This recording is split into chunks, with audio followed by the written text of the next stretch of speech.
지금 사순절 둘째 주간을 지나고 있습니다. 전통적으로 사순절기에는 금욕 그리고 절제를 강조합니다.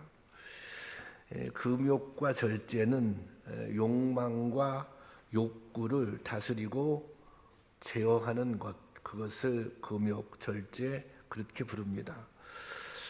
이것은 예수님의 십자가의 고난을 묵상하는데 꼭 필요한 실천 방식입니다. 예수님의 고난을 묵상할 때 있어서 가장 필요한 것, 그것은 금욕과 절제입니다. 이 금욕과 절제를 통해서 우리가 얼마나 많은 것을 누리고 살아왔는지 깨닫게도 되고, 그리고 예수님께서 받으신 고난에 또 동참하는 의미도 있는 것입니다. 그리고 또 중요한 것은 우리가 금욕하고 절제하고 예수님의 고난을 묵상할 때 반드시 회개해야 할 이제 회개의 제목들이 떠오르고 생각난다고 하는 것입니다. 그럴 때 또 동시에 회개할 수 있는 은혜도 있기를 바랍니다. 그리고 이 금욕과 절제는 모든 그리스도인들의 삶에 반드시 있어야 할 덕목입니다. 하나님의 뜻대로 살기 위해서는 포기하거나 내려놓아야 할 것들이 있기 때문입니다. 인간에게는 본성적으로 소유하고 싶은 마음, 또 즐기고 싶은 마음, 그리고 성취에 대한 욕망이 있습니다. 이 욕망을 잘 다스리는 것이 중요합니다. 이 욕망을 잘 다스리고 어떻게 승화시키느냐에 따라서 성숙해질 수도 있고 또 타락의 길로도 갈 수 있는 것입니다. 성경은 이 욕망에 대해 많은 경고와 교훈을 주고 있습니다. 특별히 주님께서는 물질에 대한 욕망에 대해 강력하고도 반복적으로 우리에게 교훈을 주고 있습니다. 물질, 재물, 다른 말로 돈, 여기에 대해서 주님께서는 반복적으로 강력하게 교훈의 말씀을 주고 있습니다. 복음서에서 주님께서 비유로 말씀하신 항목들이 38개가 되는데 그 38개 중에 16개가 물질에 관한 비유입니다. 달란트, 데나리온, 청지기, 과번지기, 품꾼, 그리고 어리석은 부자에 이르기까지 다 물질과 관련된 이야기들입니다. 가르침입니다. 그러면 예수님께서는 왜 이렇게 물질에 대해서, 재물에 대해서 관심을 가지고 계셨을까요? 예수님께서 재물에 대해서 관심을 가지신 가장 커다란 이유는 물질이 우리의 실질적인 삶의 문제이기 때문입니다.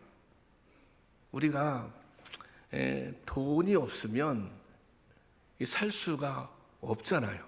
그러니까 물질이라고 하는 것은 우리가 살아가는데 아주 중요하고도 근본적인 문제입니다. 그리고 또 이 재물이 우리가 신앙생활하는 데 있어서 강력한 올무가 되기도 합니다. 제가 1년에 한 번 정도 헌금에 관한 설교를 하거든요. 그런데 오늘이 그날입니다. 그래서 이게 제가 상당히 저도 헌금에 대해서 뭔가 말씀을 전할 때 부담이 되는 게 사실입니다. 왜냐하면 그것이 성도님들에게, 물질이 성도님들에게 신앙생활에 정말 올무가 되기도 하기 때문입니다. 마태복음 6장 24절 말씀 한번 볼까요? 다 같이 보겠습니다. 시작. 한 사람이 두 주인을 섬기지 못할 것이니 혹 이를 미워하고 저를 사랑하거나 혹 이를 중히 여기고 저를 경히 여김이라. 너희가 하나님과 재물을 겸하여 섬기지 못하느니라. 이게 무슨 말씀이에요? 재물에 집착하게 되면 필연적으로 하나님을 경히, 하나님을 소홀하게 여기게 된다는 것입니다. 그러니까 우선순위죠. 우선순위. 다시 말하자면 우리의 삶에 있어서 우선순위가 하나님께 있느냐, 재물에 있느냐. 이 재물에 있으면, 재물이 방점이 딱 찍히면 그 다음부터는 하나님께 소홀해진다는 것입니다. 재물에 대한 생각이 그래서 신앙생활, 이게 성도들이 재물에 대해서 어떤 생각을 가지고 있는가, 성도들이 재물에 대해서 어떤 믿음의 실천을 하는가, 거기에 따라 그 사람의, 그 성도의 신앙의 수준이 거기에 달려 있는 것입니다. 종교개혁자 마르틴 루터가 이렇게 말했습니다. 진정한 회심은 머리의 회심, 그리고 가슴의 회심, 그리고 뭐예요? 지갑의 회심이다. 지갑도 회심해야 된다는 거예요. 그게 진짜 회심이다. 그 다음 요한 웨슬리 목사님이 돈지갑이 회개하기 전까지 당신의 회개를 믿지 않겠다, 그렇게 말을 했습니다. 예. 여러분들 아멘이시죠? 예. 지갑 회개해야 합니다. 여러분, 올바른 신앙생활을 하기 위해서는 먼저 물질에 대한 생각이 바르게 정립되어야 합니다. 기독교인들에게 있어서 물질관, 이것은 굉장히 중요합니다. 오늘은 물질에 대한 우리의 생각과 태도를 한번 점검해 보며 은혜를 나누도록 하겠습니다. 본문은 형제간에 일어난 재산 다툼으로 시작됩니다. 이것은 유산상속으로 기인한 것입니다. 이 당시 유산상속은 율법에 정해져 있는데, 이 예수님을 찾아온 이 사람은 억울하다는, 이제 형과 동생이죠. 이 사람은 이제 형과 재산을 분배했는데 이 분배가 잘못됐다는 거예요. 그래서 이 억울하다는 마음을 가지고 예수님께 찾아왔습니다. 그래서 이 사람이 생각할 때는 이런 생각을 가졌던 것 같아요. 이 재산을 분배했는데 율법에 의해 재산을 분배했는데 율법에 의해 재산이 분배되었지만 그것이 나에게 적게 분배되었다, 그렇게 생각했든지, 아니면 형이 율법을 어기고 자기의 욕심을 채우기 위해서 더 많이 가져갔든지, 아마 이제 그런 일이 있었던 것 같습니다. 그런데 예수님은 여기에 대해서 예수님께 이 사람은 판단해 달라는 거예요. 예수님이 올바르게 이 재산을 분배해 달라는 것입니다. 그런 요구예요. 그런데 예수님께서는 옳고 그름을 판결하는 대신에 이렇게 말씀하세요. 모든 탐심을 물리치라. 그 분배가 문제가 있어. 그 분배가 잘못되어 있어. 그것이 공평하지 않아. 그것이 정의롭지 않아. 이렇게 말씀하시는 것이 아니라 모든 탐심을 물리쳐라, 그렇게 말씀하십니다. 예수님은 이 문제에 있어서 옳고 그름 이전에 이것을 욕망의 문제로 규정한 것입니다. 이게 사실은 분배 문제가 아니라 욕망의 문제, 탐심의 문제 때문에 생겨났다는 것입니다. 그것이 예수님의 진단입니다. 예수님은 이어서 어리석은 부자를 비유로 들어서 말씀하십니다. 이 부자가 농사를 지었어요. 근데 수확이 너무 잘 된 거예요. 그래서 창고가 가득 차서 더 이상 그 창고에 채울 수가 없게 된 거예요. 그러자 이 농부가 고민을 합니다. 이거 그러면 이 문제를 어떻게 해결하지? 그래서 이 고민 중에 이렇게 결론을 내립니다. 오늘 본문 18절 말씀입니다. 보겠습니다. 시작. 또 이르되 내가 이렇게 하리라. 내 곡간을 헐고 더 크게 짓고 내 모든 곡식과 물건을 거기에 쌓아두리라. 자, 첫 번째 이렇게 결정하여, 그렇다면 곡간을 헐면 되지. 곡간을 헐고 더 크게 지은 다음에 거기에 쌓아둘 것이다, 그것입니다. 이것은 뭐냐면 내가 이거 끝까지 나 혼자 독점하겠다, 나 혼자 잘 먹고 잘 살겠다, 그런 판단이 있는 것입니다. 다 그 다음 절 말씀 보겠습니다. 다시 한번 볼까요? 이 말씀 시작. 또 내가 내 영혼에 이르되 영혼아 여러 해 쓸 물건을 많이 쌓아두었으니 평안히 쉬고 먹고 마시고 즐거워하자 하리라 하되. 이제 이것은 벌만큼 벌었으니 마음껏 즐기자는 것입니다. 이게 마음껏 잘 먹고 즐기자, 그런 것입니다. 그런데 그 순간 결정적인 변수 하나가 생깁니다. 곡간을 쌓아서 재물을 곡식을 쌓아놓고, 그래 이제 내가 일할 만큼 일했으니 벌만큼 벌었으니 이제는 노는 일만 남았어. 그렇게 결정을 한 거예요. 근데 한 가지 변수가 생깁니다. 그 변수가 뭐예요? 하나님께서 이 부자의 생명을 거두시기로 한 것입니다. 그러면 그때부터 이게 상황이 틀려지지 않습니까? 20절 말씀 한번 볼까요? 다 같이 보겠습니다. 시작. 하나님은 이르시되 어리석은 자여 오늘 밤에 내 영혼을 도로 찾으리니 그러면 내 준비한 것이 누구의 것이 되겠느냐 하셨으니, 하나님께서 이 부자의 영혼을 불러가심으로 모든 재산이 소용이 없게 된 것입니다.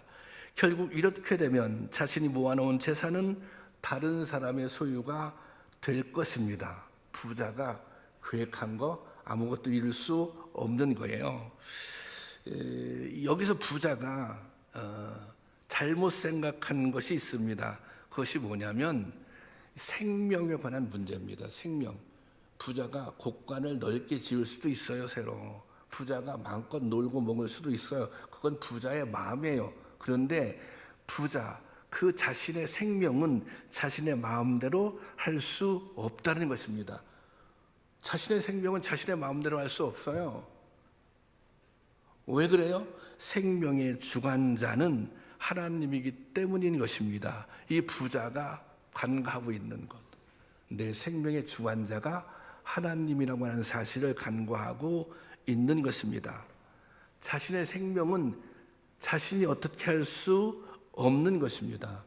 우리의 생명도 우리가 어떻게 할 수 없는 것입니다. 이것은 물질에 대한 우리의 태도를 다시 생각하게 하는 말씀입니다. 재물이 아무리 많아도 우리가 어떻게 할 수 없는 것들이 있습니다. 우리가 구원받는 거, 재물로 구원받을 수 있어요? 영혼의 문제는 재물로 해결할 수가 없는 거예요. 돈으로도 못 가요, 하나님 나라. 힘으로도 못 가요, 하나님 나라. 거듭나면 가는 나라, 하나님 나라. 믿음으로 가는 나라, 하나님 나라. 영혼의 문제는 돈으로 어떻게 할 수 없는 것이에요. 또 생명도 마찬가지입니다. 재물이 생명을 주관할 수 없는 것입니다. 여러분, 생명이 여러분들 것인 것 같습니까? 목숨이 여러분들의 소유인 것 같습니까? 사실은 그렇지 않습니다. 왜? 우리는 우리 스스로 우리의 생명을 주관할 수 없기 때문입니다. 여러분 가운데 이 세상에 태어날 때 이 시대에 이곳에서 태어나야지 그렇게 결심하고 태어나신 분들이 있습니까? 아무도 자기 자신의 출생에 내가 이때쯤 태어나야 되겠다 이렇게 자기 출생에 관여한 사람 없습니다. 내 뜻, 내 생각과는 관계없이 우리의 생명은 주어지는 것입니다. 하나님께서 주시는 것입니다. 죽음도 마찬가지입니다. 아무리 죽기 싫어도 죽음은 어김없이 찾아오는 것입니다. 저도 이제 장례 예배를 치를 때 이런 생각이 들어요. 나도 언젠가는 죽겠구나. 여러분들 그런 생각 해보시지 않습니까? 아니 나도 언젠가는 이 죽음의 길을 가겠구나. 태어나는 것이 내 뜻과 상관없었던 것처럼 죽음도 내 뜻과 관계없이 찾아오는 것입니다. 결국 인생이라고 하는 것은 주어진 생명을 가지고 주어진 시간만 살다가 가는 것입니다.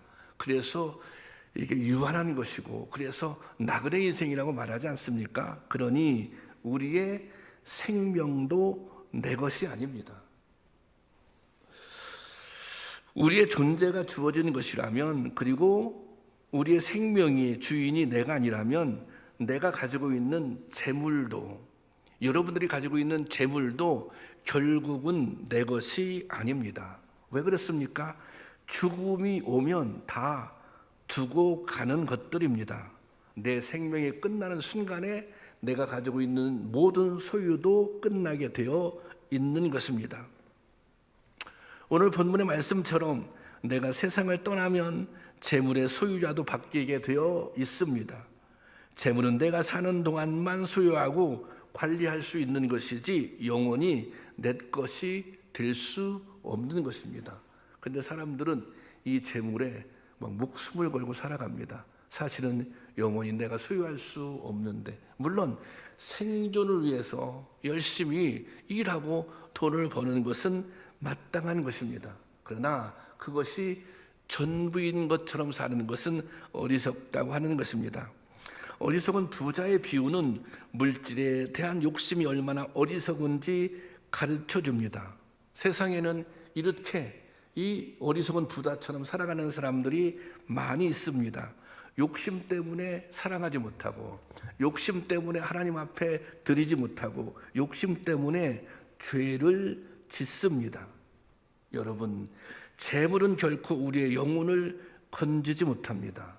그거 아세요? 재물은 우리가 돈 이게 막 재물을 모아, 그래 내가 가지는 못하지만 우리 자녀들에게 남겨주어야지.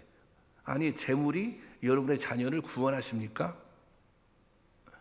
재물을 자녀들에게 주는 거 마땅하고 나쁜 일 아니라고 생각해요. 그러나 거기에는 지혜가 필요한 것입니다. 오히려 그것이 자녀들을 그릇되게 할 수도 있다는 것입니다.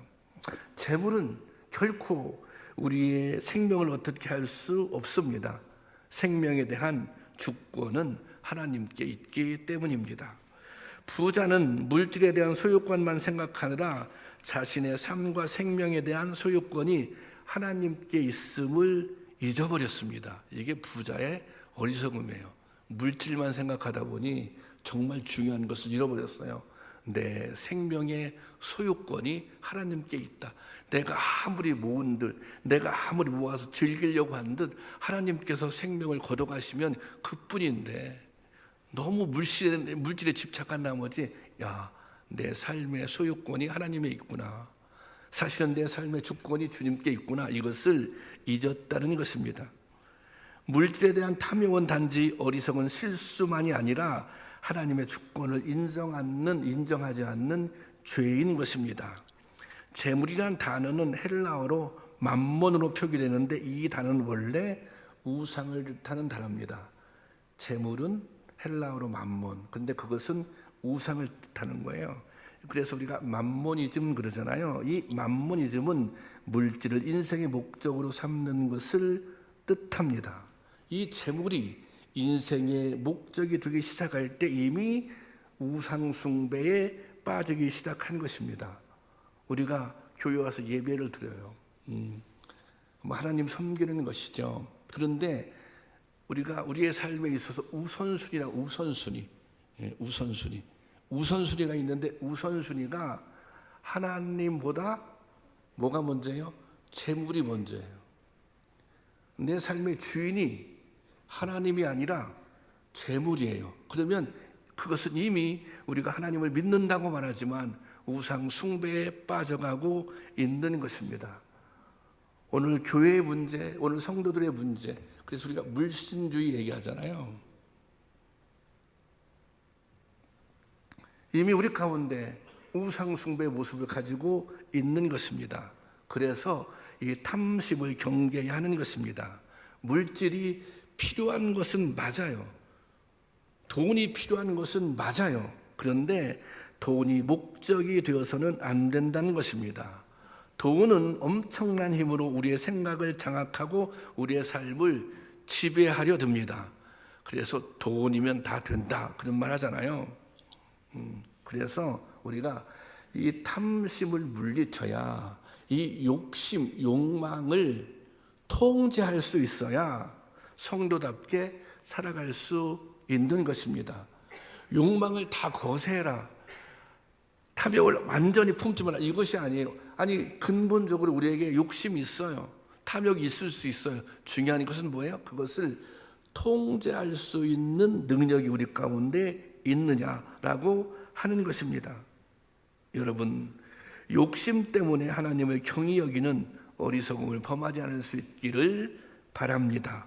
이런 은혜가 우리 가운데 있기 주님의 이름으로 축원합니다. 이게 물질의 힘이 대단합니다. 물질이 가지고 있는 힘을 모르는 사람은 없습니다.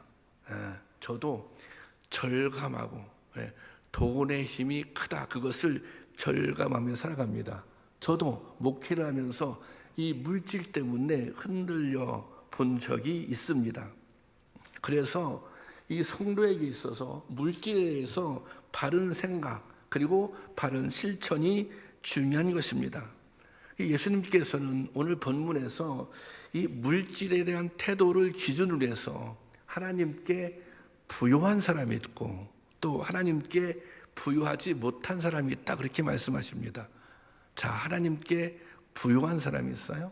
하나님께 부요하지 못한 사람이 있어요. 오늘 본문에서 예수님께서는 이 어리석은 부자를 가리켜서 하나님께 부요하지 못한 자라고 말하고 있습니다. 이 사람은 많이 가지고 있지만 하나님께 부요하지 못한 사람입니다. 부요는 현실적으로 내가 많이 가지고 있느냐 적게 가지고 있느냐 이것의 문제가 아니라 내가 가지고 있는 것, 내가 가지고 있는 소유를 어떻게 사용하는가 거기에 달려 있습니다. 내가 사용하는, 내가 소유하고 있는 것을 어떻게 사용하는가. 우리들 가운데는 자기를 위해서 사용할 때는 아낌이 없습니다. 내가 먹고 내가 입고 아이들 챙겨주고 아낌이 없습니다. 가끔 그런 자랑을 저도 막 들을 때가 있어요. 그런데 그거 좋아요. 그런데 하나님 앞에 하나님에게 할 때도 그렇게 하라는 것입니다. 그렇지 않습니까? 왜? 본인에게 사용하는 부분에 있어서는 본인이 후회해요. 그렇지만 하나님 앞에서는 인색합니다. 이것은 하나님에 대하여 부요하지 못한 사람입니다. 세상에는 많이 가지고도 많이 가졌지만 욕심 때문에 제대로 헌신하지 못하는 어리석은 사람들이 많이 있습니다.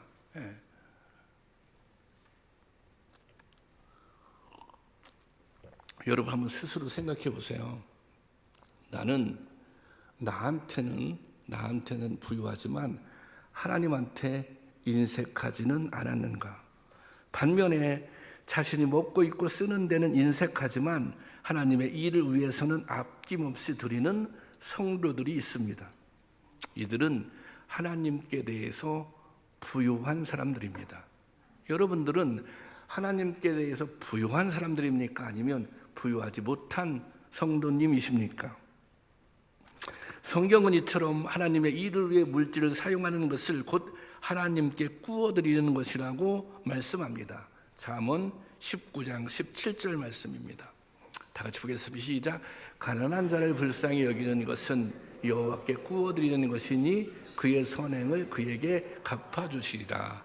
여기 가난한 자를 불쌍히 여기는 것, 그들을 위해서 물질을 사용한다고 하는 거 아닙니까? 이것은 큰 의미의 하나님의 뜻을 위해서, 더 크게 얘기한다면 그 나라와 그 의를 위해서 재물을 사용하는 것, 그것은 하나님께 구워드리는 것이다. 하나님께서는 그 선행을 반드시 갚아주신다는 것입니다. 다시 말하자면 하나님께서는 성도의 물질의 헌신을 결코 잊지 않으신다는 것입니다. 여러분들이 정말 하나님의 주권을 인정하신다면 내가 정말 은혜를 받았어. 하나님이 나의 구원자야. 그분이 나의 그리스도야. 그분이 나의 삶의 주인이야. 이 하나님의 주권을 인정하신다면 11조를 온전하게 하셔야 합니다.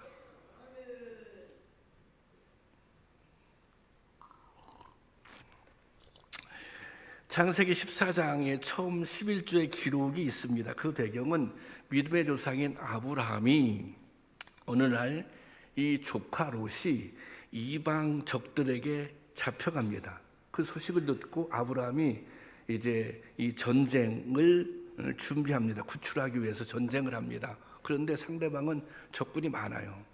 그러니까 아브라함이 이 밤에 기습 공격을 해서 조카 롯을 구출합니다.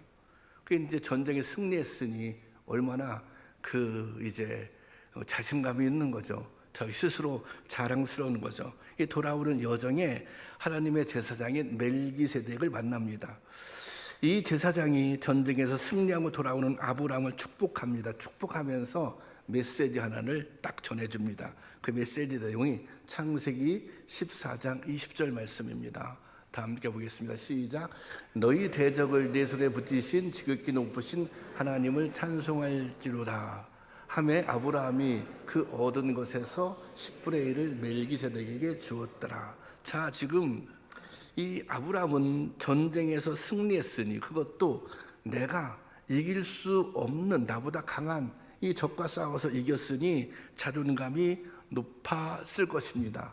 내 전략은 얼마나 적중했는가, 내 지혜는 얼마나 뛰어냈는가, 이런 생각을 하고 있었을 것입니다. 그때 하나님이 보내신 제사장이 이렇게 얘기하는 거예요.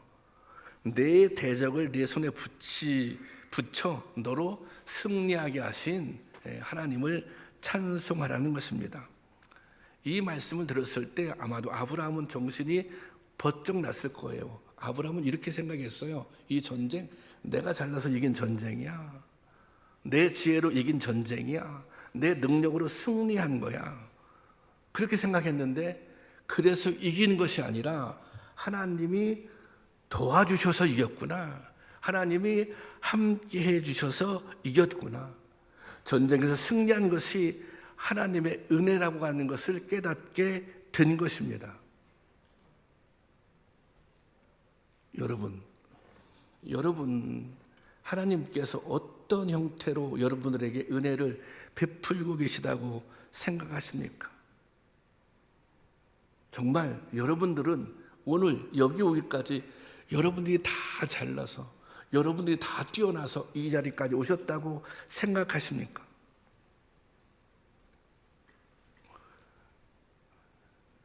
이 아브라함은 깨달은 거예요. 내가 잘나서 이겼다고 생각했는데 그것이 아니구나. 그것이 하나님의 은혜였구나. 그것을 깨닫자마자 아브라함은 전리품의 10분의 1을 제사장 발 밑에 갖다 놓습니다. 이것이 최초의 11조입니다. 이게 뭐예요?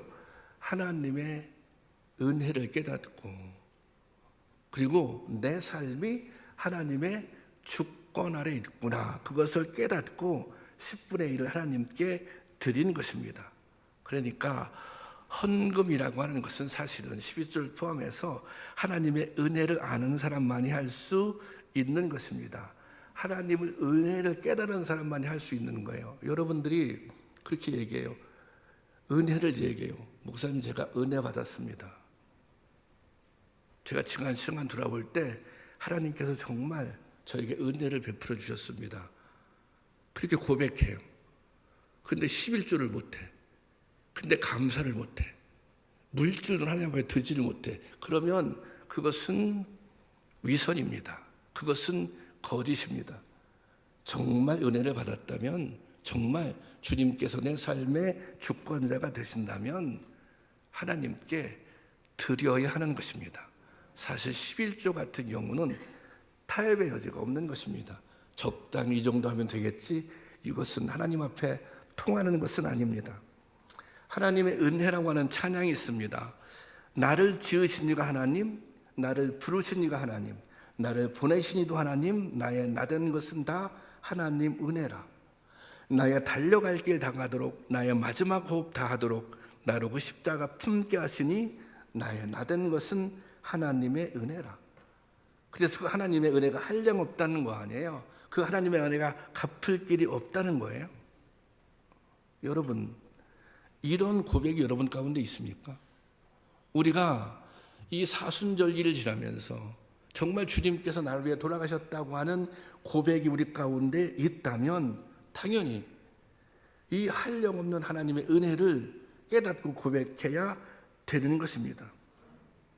우리 가운데 이 고백이 있다면 마땅하고도 당연하게, 그리고 기쁜 마음으로 하나님께 드릴 수 있어야 하는 것입니다. 저는 드릴 수 없어서 못 드리는 경우는 있죠. 그렇지만 드릴 수 있는데도 안 드리는 것은 무엇입니까? 왜 믿음이 있다고? 아니 제가 차라리 믿음이 없습니다 그러면 말하지 않겠어요? 왜 믿음이 있다고 얘기하면서 하나님의 은혜를 얘기하면서 감사하다고 얘기하면서 제대로 못하는 것입니까? 우리가 받은 은혜가 있다면, 그리고 정말 하나님이 나의 삶의 주권자라고 하는 고백이 있다면 주님께 드리는 것이 마땅한 것입니다. 그리고 이제 오늘 탐심을 물리쳐라 뭐 그런 내용이 있는데, 사실 인간의 탐심을 물리칠 수 있는 가장 중요한 방편 중에 하나가 바로 11조입니다. 왜 이 특전사 비행기에서 낙하산 타고 뛰어내리는 그런 군인들이 있잖아요. 처음부터 낙하산으로 이렇게 낙하산 타고 내려오지 않잖아요. 훈련을 하는데 그 훈련을 레펠이라고 해요. 레펠. 그게 뭐냐면 이 훈련할 때 10m 높이의 탑을 만들어요. 그래서 그 10m 높이에서 계속 뛰어내리는 훈련을 하는 거예요. 근데 그것이 왜 10m냐? 그 10m는 인간이 높이에 대한 가장 강력한 공포를 느끼는 것이 10m라는 거예요. 그러니까 10m보다 더 높아지고 하늘까지 높아져도 10m에서 뛰어내리게 되면 그 다음부터는 이거 뛰어내리는데 높이에 대한 공포가 없다는 것입니다. 그래서 거기서 10m 높이에서 뛰어내리는 훈련을 한다는 거예요. 11조라고 하는 것은 어쩌면 사람이 돈에 대해서 가장 공포를 느끼는 액수입니다. 사실 내 수입의 10분의 1을 하나님을 위해서 드릴 수 있다면 돈에 대한 욕심과 공포를 극복할 수 있다는 것입니다. 저는 이런 차원에서 우리 그 청소년들에게, 아이들에게, 어린아이들에게 굉장히 11조를 강조합니다. 아이들이 왜 잘못됩니까? 아니 아이들이 잘못되는 게 아니라 왜 어른들이 잘못되고, 그것은 사실은 욕심 때문에 그렇지 않습니까? 돈 때문에 그런 거 아닙니까? 돈 때문에 죄를 짓고 돈 때문에 망가지고 그런 거 아니겠습니까? 이 11조라고 하는 것은 돈에 대한 욕심을 다스릴 수 있는 가장 좋은 훈련 중에 하나인 것입니다. 그래서 이게 돈에 대해서, 물질에 대해서 욕심을 다스릴 수 있으면 그 밖에 다른 욕심들도 잘 다스릴 수 있는 거예요. 저는 하나님이 복 준다라고 했을 때 내가 내 욕망을 다스릴 수 있는 사람에게 복을 주시겠어요? 그렇지 않는 사람에게 복을 주시겠어요? 이게 우리가 복 받았다, 하나님이 축복해 주셨다, 그래서 부자가 됐다, 그게 다 좋은 게 아니에요. 돈 때문에 망가지고 돈 때문에 교만해지고 돈 때문에 죄 짓고 돈 때문에 하나님께 멀어지고 이런 무수한 경우를 보는 거예요. 왜 그런 거예요? 이것이 물질에 대해서 관리할 수 있는 능력이 없기 때문에 그런 일이 생기는 것입니다. 제가 어제 저녁에 이제 일을 하는데 청년들이 막 와서 이제 일을 했거든요. 이 청년들 사이에 막 헌금에 대해서 자기들끼리 막 무슨 논쟁 비슷한 걸 하더라고요. 그래서 제가 물어봤어요. 무슨 일이냐?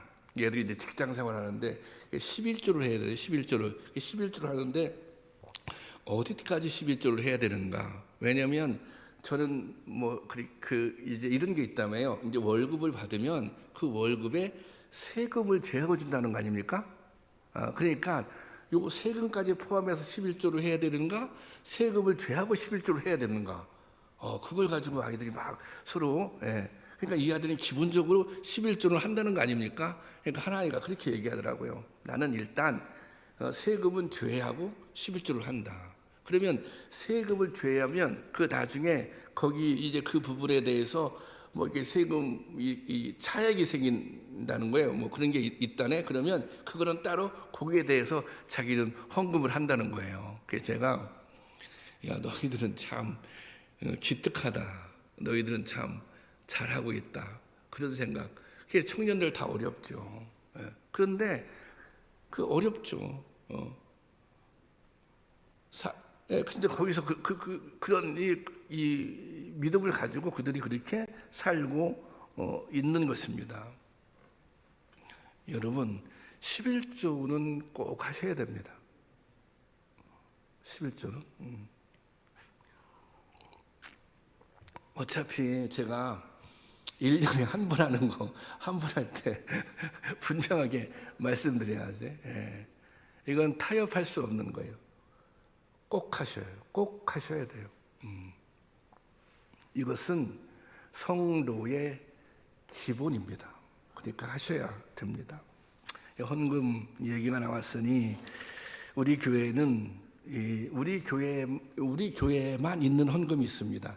이 헌금이 오병이어 헌금입니다. 오병이어 헌금. 이 오병이어 헌금은 저희 교회가 이제 건축을 했습니다. 이 건축을 하면서 건축하는 모든 교회가 건축하면서 부채를 안게 됩니다. 저희 교회도 상당의 부채를 안게 되었습니다. 그런데 사실은 건축 헌금이라고 하는 것이 한 번에 많이 할 수 있는 분도 있고 또 우리의 형편상 못할 수 있는 분들도 있잖아요. 그리고 또 교회가 여기 곳에 건축하니까 새로운 성도님들이 막 오시기 시작한 거예요. 이제 그러면서 이런 이제 제안을 했어요. 우리가 한꺼번에 이런 제안을 하신 성도님들이 계셨어요. 우리가 한꺼번에 많은 액수의 건축 헌금을 할 수는 없다. 그러니까 우리가 이것을 주정 헌금으로 주일에 매주마다 액수를 정해서 하는 거예요. 그런데 그것을 많이 하는 것이 아니라 이 오병이어라고 하는 것은 보리떡 5개 물고기 2마리 아닙니까? 우리가 여러분들이 요즘에 카페 가서 커피 좋아하시죠? 커피를 드시면 싼 거를 한 3,000원에부터 그죠? 한 뭐 비싼 거는 5,000원 정도, 6,000원 그렇게 하잖아요. 그리고 여러분 식당에 가서 식사를 하면 요새 짜장면 한 그릇 한 7,000원 정도 하는 것 같더라고, 그지? 예. 뭐 라면 뭐 한 그릇 한 3,000원 정도 하잖아. 그러면 뭐 아주 적게는 그럼 3,000원. 그래서 그러면 뭐 밥 그냥 이런 백반 같은 거 먹으면 국밥 같은 거 한 10,000원 정도 하잖아요. 그러니까 다른 것이 아니라 우리가 일주일에 커피 한 잔 정도, 식사 한 끼 정도, 이게 하나님께 그냥 대접해 드린다 이런 마음을 가지고 우리가 하나님 앞에 드리자. 주님의 몸된 교회를 위해서. 그러면 오병이어의 기적이 일어났던 것처럼 우리 교회도 그런 기적이 일어날 것이다. 그래서 이 헌금이 시작이 된 것입니다. 다 이해하셨죠? 네.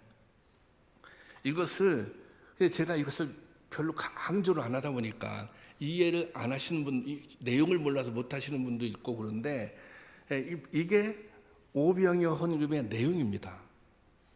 여러분, 이 헌금을 여러분이 꼭 해주셨으면 감사하겠습니다. 여러분들이 참기쁨 교회 성도라면, 제가 지난번 당회할 때 우리 성도님 한 분이 이 교회 빚이 얼마냐고 그렇게 물어봐서 제가 그냥 깜짝 놀랐습니다. 예. 한 번도 저희가 그런 질문을 해본 적이, 그런 걸 물어보신 분 적이 없거든요. 제가 한 번도 성도님들에게 교회 빚이 얼마가 있다, 그리고 또 다른 의미에서 이게 무슨 헌금을 강요해 본 적이 없습니다. 헌금에 관한 설교도 많이 하지 않고요. 단 필요하면 한 번 정도는 설명을 해줘야 되니까, 또 헌금은 또 가르칠 목사가 의무가 있으니까. 그런데 이왕 이것도 드리는 말씀이, 여러분들이 참기쁨 교회 성도님이라면은 꼭 좀 이거 하세요. 내가 커피 한 잔 아껴서 하겠다. 내가 그냥 밥 짜장면 한 그릇 아껴서 한 주간에 한 번 하겠다. 이렇게 작정해서 반드시 하시길 바랍니다. 아멘이십니까? 이게 뭐 크게 뭐 상처가 되거나 그렇진 않죠. 예. 이런 거 가지고 상처 받는다고 이건 제가 여러분들 너무 무시하는 거잖아요. 예? 그러니까 이 정도는 꼭 해주시기 바라고 이걸 간절히 말씀드립니다. 그리고 저희 교회에 선교에서 하는 선교 헌금이 있습니다. 선교에서 그걸 이제 회비라고도 하고, 이제 왜 속회드리면 속회 헌금을 했잖아요. 감리교 같은 경우는 속회라고 그러고, 다른 건 또 무슨 무슨 뭐 이게 뭐 그걸 셀이라고도 하고 또 목장이라고 하고 그러면 이제 모이면 이제 헌금을 하지 않습니까? 저희 교회도 선교회들이 모이면 헌금을 합니다. 또 헌금을 하지 않고 그냥 회비로 그렇게 하지만 말이 회비, 그것은 헌금입니다. 그런데 그 헌금은 교회에서 10원 한 장 교회 재정으로 사용되지 않습니다. 그 헌금은 오로지 농촌교회를 협력하는 데를 위해서 사용이 됩니다. 사실 이런 교회 많지 않습니다. 저희 교회가 아까 건축해서 부채가 좀 있다고 그랬는데 그때 어려울 때도 계속 이렇게 해왔습니다. 이것이 우리 교회가 더 부유하게 되는 비결이라고 생각했기 때문에 그렇게 한 것입니다. 각 선교에서 얼마씩 헌금하고 회비를 걷는지 모르지만 그 목적은 그렇게 쓰인다고 하는 것, 그것이 우리 교회가 가지고 있는 건강한 모습 중에 하나라고 하는 것, 그것을 기억해 주시기를 바랍니다. 이 작가가 알려지지 않은 그 미상의 시 중에 시체의 수위에는 주머니가 없다라는 시가 있다고 합니다. 거기에 보면 이런 내용이 있어요. 살아있는 동안 당신의 돈을 쓰십시오. 그것을 쌓아두고 자랑하지 마십시오. 당신은 그 재물을 결코 가져갈 수 없습니다. 죽은 사람이 입는 수위에는 주머니가 없습니다. 여러분, 하나님께서는 묘지에서 우리를 도울 수 없습니다. 우리가 아무리 가지고 있어도 죽고 나면 빈 털털이일 뿐입니다. 그러니 여러분들에게 물질이 좀 있다면 하나님의 뜻을 이루는데 사용할 수 있기를 바랍니다. 그것이 하나님께 부유한 인생들이 되는 것입니다. 여러분들이 주님께 드리지 못한다면, 만약 한번 여러분들이 주님께 드리지 못한다면 왜 드리지 못하는 것입니까? 가진 것이 없어서 드리지 못하는 것입니까? 저 있을 수 있다고 생각해요. 나는 드리고 싶어도 가진 것이 없으니 드릴 수 없는 것입니다. 그런데 욕심 때문에 드리지 못하는 것은 아닙니까? 요거 하지 않으면 내가 더 즐길 수 있는데, 내가 좀 더 여유를 누릴 수 있는데, 그것은 욕심 때문에 드리지 못하는 것입니다. 그리고 드리고자 하는 마음이 없는 거예요. 드리고자 하는 마음이 없어요. 드리고자 하는 마음이 없다라고 하는 것은 사실은 은혜를 모르는 것입니다. 제대로 은혜를 받지 못한 것입니다. 저는 그렇게 믿습니다. 정말 드리고자 하는 마음이 절실한 사람들에게는 드릴 수 있는 것을 하나님께서 허락해 주십니다. 여러분, 오늘 주님께서 우리에게 주시는 도전은 나는 하나님께 부유한 사람인가? 나는 하나님이 보실 때 하나님 앞에서 부유한 사람이라고 인정받을 수 있는가 하는 것입니다. 여러분, 하나님께 부유한 성도님들이 될 수 있기를 바랍니다. 드릴 수 있을 때, 드릴 수 있는 힘이 있을 때 주님께 드리시기 바랍니다. 그런 은혜가 우리 가운데 있기를 주님의 이름으로 축원합니다.